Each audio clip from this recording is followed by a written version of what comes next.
Olá, você aí do ensino médio do primeiro ano, hein? Você do primeiro ano do ensino médio, se ligue porque eu, professor Almeida, estou trazendo mais uma aula de química para você, hein? E essa aula de hoje, ela vai abordar ainda sobre compostos inorgânicos. Vamos falar dos sais, ok? Na parte 2. Então, você já sabe o que significa sais, são aqueles compostos, substâncias que são obtidos pela reação de ácidos com base. E aí, olha só, veja o que nós vamos abordar. Nós vamos falar sobre o cloreto de sódio, que é conhecido como o sal nosso de cada dia. Vamos falar sobre a dureza da água. E vamos falar também sobre a química dos sabões. Exemplos de sais que limpam. Beleza. Então, com relação a isso, olha só. O cloreto de sódio é o sal nosso de cada dia. Qual é a fórmula mesmo do cloreto de sódio? NaCl, ok? NaCl. Ele é o mais conhecido também como sal de cozinha ou o sal comum, tá? É verdade que existem outros sais que não podem ser consumidos no nosso dia a dia, tá certo? Mas o cloreto de sódio é um dos sais mais importantes que é amplamente utilizado na vida cotidiana. Então, a maioria dos alimentos que você vai ingerir no cotidiano, então se coloca sal. Não pode ser qualquer sal. O sal indicado é o cloreto de sódio. Assim sendo, a importância do cloreto de sódio na alimentação humana. Então, o que sabemos do cloreto de sódio na alimentação humana? Nós sabemos que o cloreto de sódio, ele desempenha um papel fundamental, sendo utilizado para quê? Para realçar o sabor dos alimentos e também como conservantes. Conservantes, o que é isso? É porque ele conserva o alimento, inibindo a entrada de organismo que possa destruir aquele alimento, tá? O cloreto de sódio, ele é essencial para a saúde. Você sabia que o sódio presente no sal é necessário para diversas funções do organismo, como regulação do equilíbrio de líquidos que existe no organismo e também transmissão dos impulsos nervosos, tá bom? Então, por ele apresentar íons, Na+, Cl-, esses íons no nosso organismo facilita também a transmissão no sistema nervoso, que chamamos de impulsos nervosos. Falando sobre a conservação dos alimentos, o cloreto de sódio, o NaCl, ele é amplamente utilizado como conservante, conforme eu já falei para vocês, hein? Ele, na conservação de alimentos, por quê? Porque ele possui propriedades antimicrobianas, quer dizer, ele inibe a presença de micróbios nos alimentos. E isso ajuda a inibir o crescimento de micro-organismos, como bactérias, fungos. Por quê? Porque esses micro-organismos no alimento, eles causam a deterioração dos alimentos, a degradação dos alimentos. O alimento, ele se degrada mais facilmente, quer dizer, ele tem uma vida útil e a vida útil dele é diminuída, tá bom? Então, olha só, falar de cloreto de sódio, então, é falar de aplicações deles em vários processos, como salga, o que é isso? Então você tem aquelas carnes, né, que você vai salgar para conservar, é lógico. Ele serve também para cura e defumação de alimentos? Sim. Por quê? Porque se ele, no momento que você salga, Ele cura, quer dizer, ele está inibindo a presença de organismos, micro-organismos. Isso contribui para prolongar a vida útil, né? E a sua segurança alimentar. Beleza? Assim sendo, qual é a origem mesmo do cloreto de sódio? Qual é a origem do cloreto de sódio? Existem várias origens, né? Mas olha só, meu aluno, você raramente, no dia a dia, em casa, na cozinha, ninguém diz, olha, coloca cloreto de sódio na comida.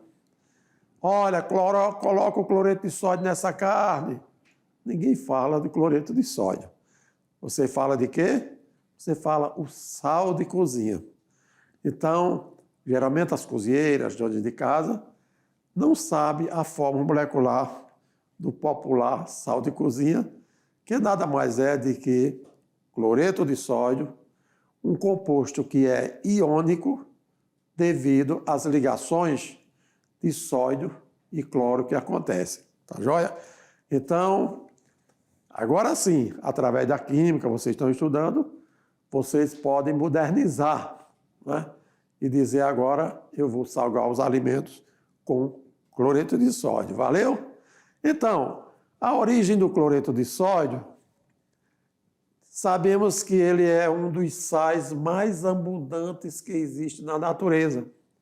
Por quê? Porque ele é encontrado em grande quantidade na forma de depósitos minerais, principalmente na água do mar. E aí, vocês já viram falar que a água do mar é salgada? Que você não pode tomar a água do mar? O mar tem muita água, né? Você vai para a praia e tal, e toma banho, mas não pode tomar aquela água. Por quê? Porque existem vários sais presentes naquela água. Agora, a depender da região do litoral, tem praias que são mais ricas em cloreto de sódio. O que acontece? Você já ouviu falar da maré? Então, quando a maré aumenta, ela vem para o quê? Ela avança, né? E quando ela avança muito na terra, fica aqueles lagos de água do mar. Com o passar do tempo, a evaporação com o calor, a água vai para a atmosfera e fica o sal. Por isso ali se transforma em salinas, que é daquelas salinas que você consegue obtrair o sal. Porém, só interessa o cloreto de sódio da água do mar.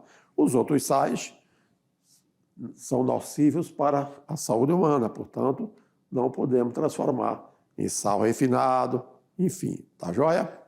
Porque nós estamos falando da origem do cloreto de sódio, né? Popular sal de cozinha. E a maior fonte natural de cloreto de sódio é a água do mar, conforme eu falei para vocês.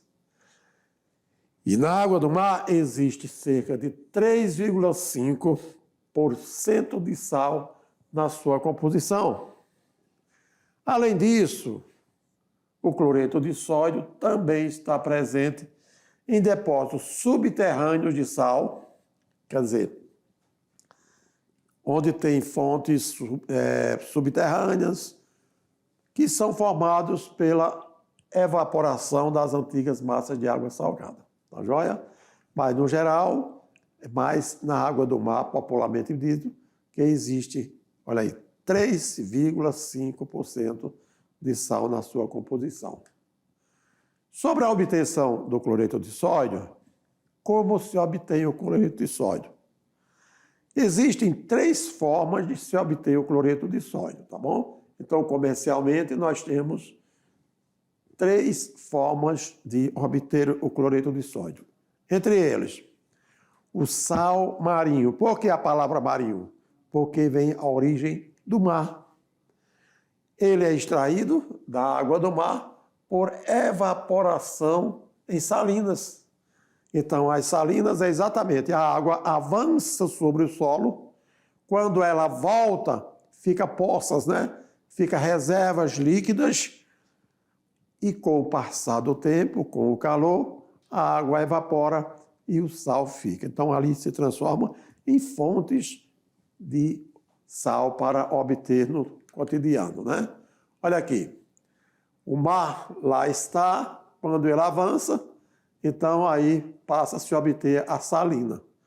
Então são grande quantidade de sais que fica no solo e aí você vai fazendo a coleta, selecionando, tá? Salgema, o que é que significa mesmo? Ah, tá.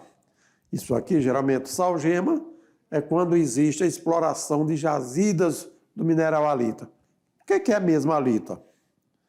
Vocês estão lembrados, lá na tabela periódica, dos halogênios? Quais são os halogênios, hein? Flúor, cloro, bromo, iodo e astato. Então, se eu estou falando de cloreto de sódio, então eu estou falando de o halogênio cloro, que gera o cloreto. Por isso, a palavra mineral halita são sais que têm cloro na sua composição. Para isso, também podemos ter o que chamamos de sal misto. Sal misto por quê? Ah, bom, quando você viu a classificação dos sais, lembra que vocês viram sal duplos, sal mistos? Então, geralmente esses sais, eles são obtidos de depósitos onde se encontra misturado a outros minerais. E o que é mesmo, entendendo sal misto? Geralmente ele é composto por dois cátions diferentes, com exceção do hidrogênio, ou dois ânions diferentes, com exceção da hidroxila. Vamos verificar aqui o exemplo? Sim, olha só. O NaKSO4. Na é um cátion, o K é um cátion, potássio. E o ânion é o SO4 menos 2. Ok? Desta forma, nós temos um sal chamado de sulfato de sódio e potássio. Por existir dois cátions, íons positivos no composto, é isso que dizemos que são o quê? Sais mistos, né?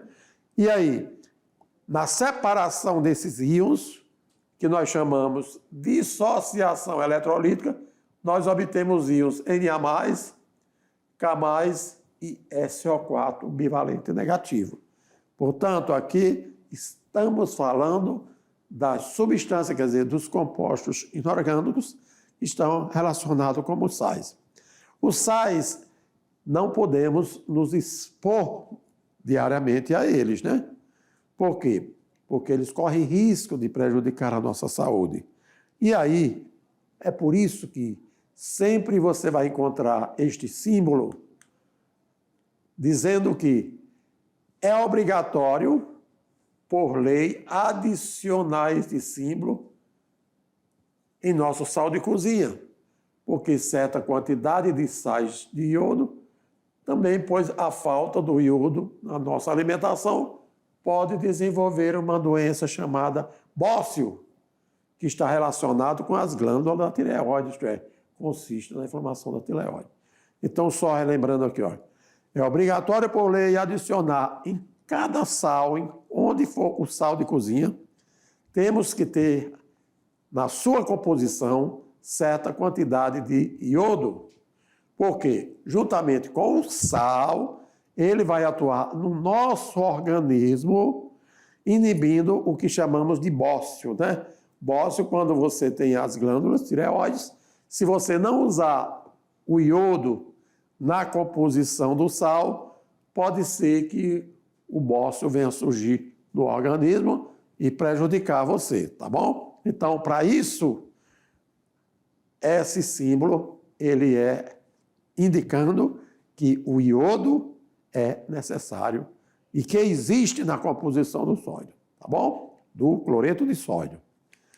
E aí, olha só, existem outros sais fora o cloreto de sódio? Existem muitos outros compostos inorgânicos que também pertencem à função sal. Porém, não podemos usar esses sais na alimentação. Eles têm outras aplicabilidades em diversas fases existe no cotidiano. Por exemplo, o carbonato de cálcio, né?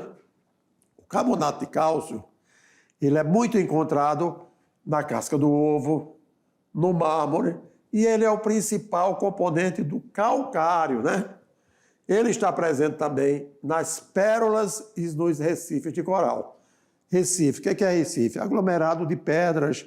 Aquelas pedras, a composição básica dela é carbonato de cálcio. O carbonato de cálcio, quando ele é aquecido, ele sofre sim uma decomposição que vai produzir o óxido de cálcio, que é o chamado cal de parede, cuja fórmula é CaO. Portanto, olha só, se você tem CaCO3, que é o carbonato de cálcio, e você leva o carbonato de cálcio ao aquecimento, você vai ter como produto, olha aí, CaO, que é o óxido de cálcio, o popular cal de parede, liberando também o quê? CO2, liberando, portanto, CO2. Esse CO2 vai para a atmosfera, tá joia? Com relação ao carbonato de sódio, nós já estávamos vendo o carbonato de cálcio, agora o carbonato de sódio. Carbonato de sódio ele tem muita aplicabilidade, tá bem? Sendo conhecido como barrilha. E como barrilha, quer dizer, quando ele é colocado na água, então ele se torna uma substância alcalina, uma substância básica. Por isso que ele tem o apelido de soda, mas não é soda cáustica, porque soda cáustica é o hidróxido de sódio. Ele é barrilha, devido ao teu pH elevado quando na água, ele é utilizado para fazer correções de pH do solo. Você tem um solo ácido, então se aplica muito a barrilha, né? E aqui, sobre isso, olha só, ele é amplamente utilizado na produção também de sabão e detergente. É produzido também nas fabricações de papel e celulose, na fabricação de vidro, nas indústrias têxteis e siderúrgicas em geral. Lembrando que o que eu falei, ele também tem aplicabilidade na correção dos solos que tem pH baixo, porque quando o carbonato de sódio ele é adicionado, então meio o pH dele eleva, por isso se utiliza muito na agricultura. O nitrato de sódio, o que é mesmo o nitrato de sódio, hein? O NaNO3. Quando vocês viram carbonato, é carbonato CO3, você vai lendo sempre da direita para a esquerda. Carbonato de cálcio, carbonato de sódio. E agora outro cujo ânion é o NO3, que é exatamente o nitrato. Nitrato de quê? Nitrato de sódio. É um sal? Sim. Você aprendeu que os sais, o que ele tem? Geralmente, eles têm o cátion, que não é hidrogênio, tá vendo? E os ânions, que não é hidroxila. O nitrato de sódio, ele é muito empregado como conservante também de carnes enlatadas ou até de defumadas. Como ele é encontrado em grandes depósitos naturais nos desertos chilenos, ele ficou conhecido como salitre do Chile, né? Salitre em homenagem à função sal a que ele pertence. Tá joia? Então, vocês aprenderam a nomenclatura nas aulas anteriores, vocês aprenderam o conceito de sais, vocês aprenderam a classificação, o que diferencia um sal de um ácido e de uma base, porém sabendo que os sais são sempre compostos obtidos a partir das reações de ácidos com bases. Foi mesmo?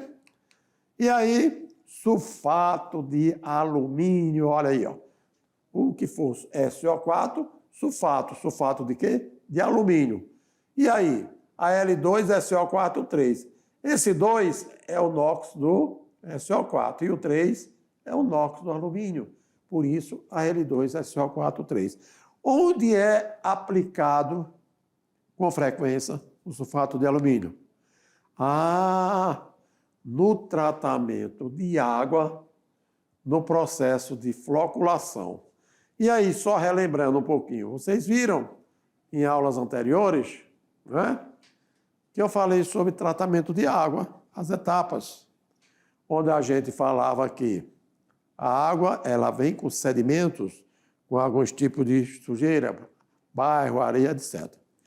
E ali, quando você coloca o sulfato de alumínio, que agita, transformando numa mistura homogênea, as impurezas sólidas começam a flocular.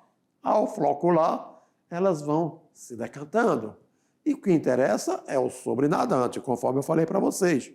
Então, essa água vai passando para outros tanques, porém ainda com certo grau de impurezas. As impurezas, com o passar do tempo, elas vão se aglutinando, continuam se aglutinando e vão para o fundo do recipiente, virando o que a gente chama de lama, né? Então, por isso, é uma decantação. A floculação, quando eu coloco sulfato de alumínio e faço uma agitação. E a decantação é espontânea. Em seguida, essa água é transbordada para outro tanque, onde vai fazer a filtração, depois a desinfecção, clorar, fluoretar e liberar para o consumo humano. Tá joia? Eu estou falando aqui a importância do sal denominado sulfato de alumínio para que você adquira a sua água potável. Tudo bem? Então, aí agora, continuando, hipoclorito de sódio, olha aí, ó. NaClO. ClO é o ânion hipoclorito. Geralmente ele é utilizado no branqueamento de produtos têxteis, quer dizer, de roupas também, ok? Onde tiver tecidos e papéis.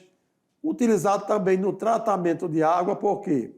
Por ele ser antisséptico, então ele provoca a eliminação de gostos desagradáveis e odores indesejados. Por quê? Esses sabores e esses odores é presença de micro-organismos. Então, ele atua também como um antisséptico, né? Retirando esses organismos daquele meio. E aí, o hipoclorito de sódio nada mais é de que a matéria-prima da água sanitária, gente. O hipoclorito de sódio, máxima concentração dele é 12% de clorativo. Se você faz uma diluição e vem para 2,5% de clorativo, nós também passamos a ter aí o que chamamos de água sanitária. Sanitária vem de quê? Sanitizante, que é indicada para eliminar micro-organismos, tá? Falaremos ainda de outro sal, que é o fluoreto de sódio, NaF. Vocês aprenderam que aqueles sais que têm a terminação eto, eles não têm oxigênio no composto. Então, NaF significa fluoreto de sódio. E onde é o aplicado o fluoreto de sódio?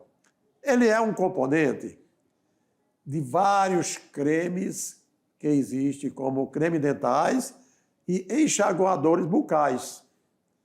Pois ele tem a propriedade de inibir a perda de minerais dos dentes, tornando-se os mais resistentes às bactérias causadas pelas cáries, tá certo? Então, olha aí, falou de fluoreto de sódio com a aplicação dos dentes, isto é muito importante, preserva a vida dentária, inibindo o desgaste dos esmaltes dentários, tá joia? E aí, o NaHCO3. O NaCO3, nós vimos que era o quê? Carbonato de sódio. O NaHCO3, bicarbonato de sódio, tá bom? Então, olha aí, é HCO3, bicarbonato. De quê? De sódio. Conhecido por bicarbonato de sódio, conforme eu já falei, tem o uso principalmente como fermento químico no preparo de bolos e biscoitos. Pode olhar lá na embalagem de fermento que você vai encontrar exatamente o que eu estou falando para você aqui, tá joia? Nitrato de amônio, outro sal importante. Então, geralmente aqui, na vida agrícola, atividade agrícola, ele é usado como fertilizante, tá bom? Ele é usado como inseticida e na fabricação de óxido nitroso como oxidante nos propelentes sólidos para foguetes, para explosivos e etc. São muitos os sais que existem na natureza, tá joia? Sulfato de cálcio. Esse também tem uma aplicabilidade muito grande no nosso dia a dia. O sulfato de cálcio anidro, ele é a matéria-prima do giz, aquele que você escreve na lousa. Geralmente, quando ele está na forma hidratada, CaSO4, meia molécula de água, aqui ele caracteriza o gesso, que é utilizado tanto na construção civil como na ortopedia para imobilização dos membros, seja perna, seja braço. Quando você engessa a perna ou o braço, pode saber que ali você está usando o sulfato de cálcio hidratado, tá bom? Ainda assim, olha aí, ó, alguns exemplos de gesso que existem na natureza, ou que são exatamente materiais fabricados com a matéria-prima denominada sulfato de cálcio, que é um sal muito popular. Aqui eu falei para vocês muito sobre sais. Que tal agora falar para vocês sobre água? Então a água é uma só, H2O, H2O. Porém, onde a água foi encontrada, a origem dessa água, então, ela pode trazer na sua composição algumas substâncias. E é por isso que o CONAMA, através da RDC, que é Resolução de Colegiado 357 de 2005, quanto à salinidade, estabeleceu o seguinte: o que significa água doce? Não é água que tem açúcar, não. É quanto à solubilidade, olha. É a água que pode ser encontrada nos rios, nos lagos e a maioria dos lençóis subterrâneos, porém, numa concentração de 0,5 gramas por litro, ou seja, menor de que 0,5, hein? 0,4, 0,3. Se a concentração de sais em cada litro de água tiver menor de que 0,5 gramas de sal, nós dizemos que aquela água ela é considerada uma água doce. Agora, a água salobra depende da concentração, ou seja, a solubilidade que esse sal apresenta na água. Ela possui salinidade que vai entre 0,5 gramas por litro e 30 gramas por litro de água. Quer dizer, considerando 1 litro de água, tendo sal de 0,5 gramas a 30 gramas, nós dizemos que essa água é salobra. Para ser uma água salgada, ela deve apresentar salinidade, ok, de 30 gramas por litro ou superior, que essa água encontra-se nos mares e oceanos, cujos sais dissolvidos é o cloreto de sódio, que é o está em maior composição. Tudo bem? E aí, falar de água dura, por que é água dura? O que significa dureza da água? A dureza da água, ela depende de quem? Dos íons, dos sais que nela estão dissolvidas. Portanto, ela indica a presença dos íons metálicos, considerando principalmente cálcio e magnésio. E em menor grau, ferro, estrôncio. Logo, sempre que você escutar que uma água ela é dura, é porque existe grande quantidade de cálcio e magnésio na sua composição. Sendo assim, olha, água com dureza elevada normalmente estão presentes em regiões que apresentam o solo rico em calcário. O solo rico é que? CaCO3, porque ele se dissolve na água e esses íons passam a formar parte da sua dureza. Logo, a presença de dureza na água nos ambientes industriais, ela facilita a incrustação nos sistemas de água quente, como caldeiras e etc. Então, a água esquenta e, à medida que isso, esses íons vão se impregnando nas tubulações e vão dificultando a troca térmica que aquela caldeira proporciona. A água dura não produz espuma como sabão. Por quê? Porque os sais reagem dando origem a um precipitado insolúvel, quer dizer, elas não garantem a saponificação, quer dizer, a espuma que o sabão precisa. Logo, uma água que contém mais de 500 miligramas por litro de sais de CaCO3 não mata a sede. Ela dificulta a digestão e não pode ser utilizada para alguns fins domésticos, como lavagem de roupa, porque não gera espuma, e o cozimento de legumes, também ela não é indicada. Tudo bem aí?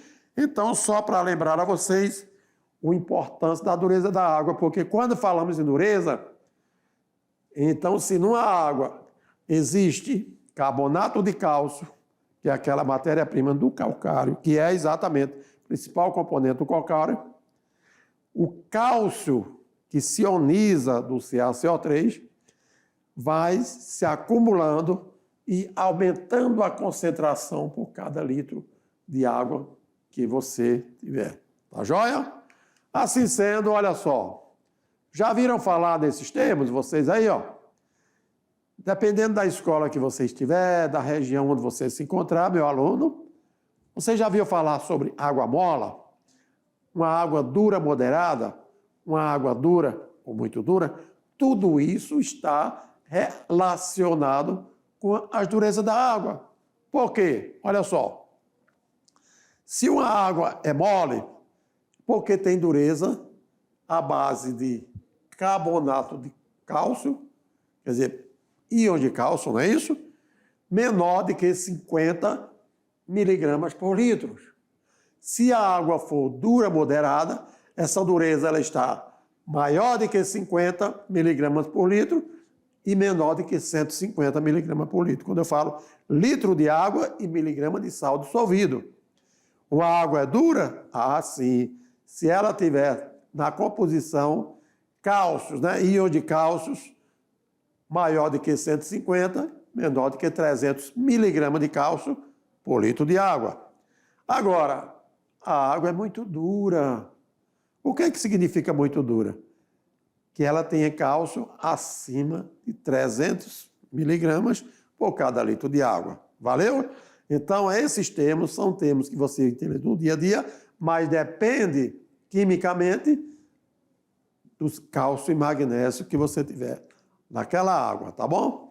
E a salinidade e a dureza das águas, elas geram problemas para a indústria, geram problemas na irrigação e também em outras aplicações, como a gente viu na formação de sabão, nos alimentos, nas incrustações das caldeiras, entre outras, tá?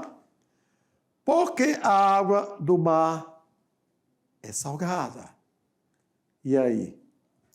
Por que realmente a água do mar é salgada? Gente, você que está aí, observa bem. Eu falei para vocês no início da aula que muitos outros sais existem na água do mar. Então, só para você ter uma ideia, ó, existe os íons de sódio, que contempla 30,61%, magnésio 3,69%, cálcio 1,16%, potássio 1,10%, cloreto 55,04%, sulfato 7,68%. Então, nós temos aqui, ó, 6 íons na água do mar que contempla 100% daquela água. Agora, observe os que estão em maior quantidade, ó, o sódio e o cloreto. Por isso que nós temos grande quantidade de cloreto de sódio, de sal na água, por caracterizar a água salgada, entenderam? E aí, quando esses íons, já pensou? Sódio e cloreto, forma cloreto de sódio. Magnésio e cloreto, cloreto de magnésio. Magnésio e sulfato, sulfato de magnésio. Sódio e sulfato, sulfato de sódio. Cálcio e cloreto, cloreto de cálcio. Então, esses íons que nós temos aqui, ó, cátion, sódio, cátion, magnésio, cátion, cálcio, cátion, potássio. Ânions, cloreto e ânions, sulfato. Então, quando une esses íons nos compostos iônicos, nós temos os sais que estão presentes na água do mar. Valeu aí, ó? Agora, já que você aprendeu sobre as qualidades da água, os tipos de água, quanto à salinidade, a água dura, a água mole, a água salobra, a água salgada, vamos para um aprender fazendo? O que que diz no aprender fazendo? Olha só. O cloreto de sódio cristalizado, ele é utilizado na indústria como matéria-prima para a produção de diversos produtos químicos, como a soda cáustica, né, que é o hidróxido de sódio, e também o gás hidrogênio. Porém, o cloreto de sódio ele é obtido inicialmente na forma de sal grosso, a partir da evaporação da água do mar. Utilizando essas informações, qual das alternativas abaixo indica melhor a sequência de métodos necessários para a obtenção do sal grosso, desde que seja livre de impurezas? E aí, meu aluno, olha só. Será que a letra A vai envolver as técnicas de catação, de solução em etanol e decantação? B. Filtração, destilação e dissolução em água? C. Sublimação, dissolução em água e peneiração? Letra D. Dissolução em água, filtração simples e evaporação. Ou letra E. Dissolução em etanol, em álcool, né? Destilação e sublimação. Qual dessas alternativas você utilizaria, né, conforme citado no enunciado, esses métodos para obter do sal grosso livre de impurezas? Vamos lá, então? Agora, se você utilizou ou escolheu que para obter um sal grosso isento de impurezas, você faz o quê? Dissolver ele na água, depois fazer uma filtração simples e você evaporar. E aí sim, você teria a obtenção do sal grosso, com certeza. Aqui no comentário é exatamente o que nós abordamos. Para obter o sal grosso, isento de impurezas, olha só. Para purificar o cloreto de sódio, devemos realizar as seguintes etapas. Primeira, adiciona a água, já que apenas o cloreto de sódio se dissolve, você vai tendo uma dissolução fracionada. As outras impurezas vão virando sólidos, né? Por isso que você vai fazer na segunda, realizar uma filtração para retirar os componentes sólidos que não foram dissolvidos na água. Isto, com certeza, fora o cloreto de sódio, porque o cloreto de sódio ele passa no filtro. Você já notou que se você filtrar água salgada, a água continua salgada? Porque o sal não fica retido. Quem fica retido são as outras impurezas que estavam misturadas na água, isto é, purificando cada vez mais. E terceiro, realizar uma destilação simples, vaporizar, fazer com que a água vaporize, ou naturalmente, como acontece nas salinas, ou seja, a evaporação para separar o cloreto de sódio da água. E aí, meu caro aluno, viu quanto importância você aprendeu sobre os sais? Aplicabilidade em vários meios, nos alimentos, na agricultura, na irrigação, na industrialização. E você também aprendeu sobre água. A água, H2O, pura, ótimo. Mas como a água é um solvente que solubiliza várias outras substâncias, dependendo da concentração dessas substâncias, nós podemos ter água dura, que é água muito rica em íons de sódio e magnésio. Nós podemos ter também, dependendo da concentração de cálcios, né, provenientes do CaCO3, nós podemos ter água mole, água dura, enfim. A aula de hoje, essa aula, olha só, se você tinha dúvida quanto aos tipos de água que existe na sua região, sabe que depende do que ela solubiliza das impurezas. E aí a necessidade de tratarmos a água, né? Para o quê? Para usarmos, ou seja, utilizarmos água devidamente potável, tá bom? Daqui a pouco eu estarei de volta fazendo uma retrospectiva dessa aula para você garantir sucesso na sua atividade de sala. Voltarei já já.